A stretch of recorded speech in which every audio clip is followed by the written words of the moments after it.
Assalamualaikum warahmatullahi wabarakatuh. Selamat pagi semuanya. Izin kami dari kelompok 2 akan mempresentasikan tentang proses manajemen strategis. Sebelumnya kami akan memperkenalkan diri. Perkenalkan, nama saya Alia Meda Putri. Nama saya Merita. Saya Saliman. Saya Muhammad Kamaluddin. Baik, di sini saya akan menjelaskan tentang proses manajemen strategis. Manajemen strategis adalah proses perencanaan yang dilakukan perusahaan untuk mencapai tujuan jangka panjang. Proses ini mencakup menganalisis kondisi internal dan eksternal perusahaan, menyusun tujuan yang ingin dicapai, membuat rencana, dan memantau hasilnya untuk memastikan semuanya berjalan sesuai rencana. Baik, di materi ini kami akan membahas tentang ada dua, yaitu proyek portofolio dan manajemen konstruksi yang akan dilanjutkan oleh teman saya.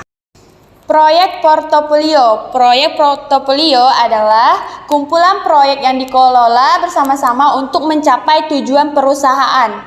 Intinya, setiap proyek di dalam portofolio harus mendukung visi dan misi perusahaan serta memberikan manfaat atau nilai tambah bagi perusahaan.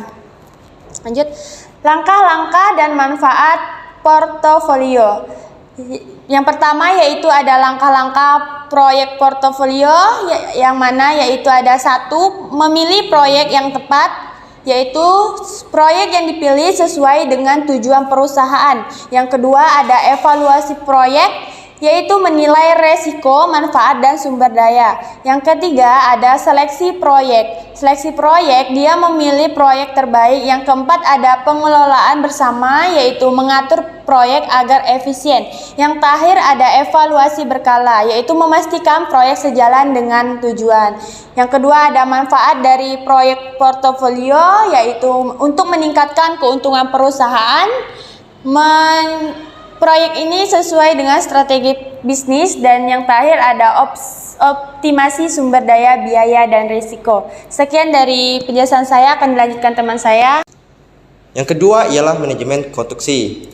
Manajemen konstruksi ialah proses perencanaan dan pengawasan pada setiap tahapan proyek konstruksi. Contoh sederhananya ialah pembangunan gedung agar selesai tepat waktu, sesuai anggaran, dan memenuhi standar kualitas.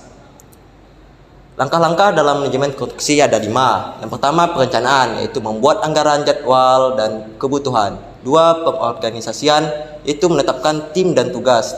3. Pelaksanaan dan pengawasan, memantau kualitas, biaya, dan waktu. Yang keempat pengendalian kualitas, yaitu pengecekan hasil kerja secara rutin. Yang terakhir penyelesaian proyek, evaluasi, dan dokumentasi akhir. Oke, baik, saya akan menjelaskan mengenai manfaat manajemen konstruksi. Manfaatnya ada 3. Yang pertama, proses pembangunan menjadi lebih efisien. Yang kedua, resiko keterlambatan dan pembengkakan biaya bisa lebih dikurangi.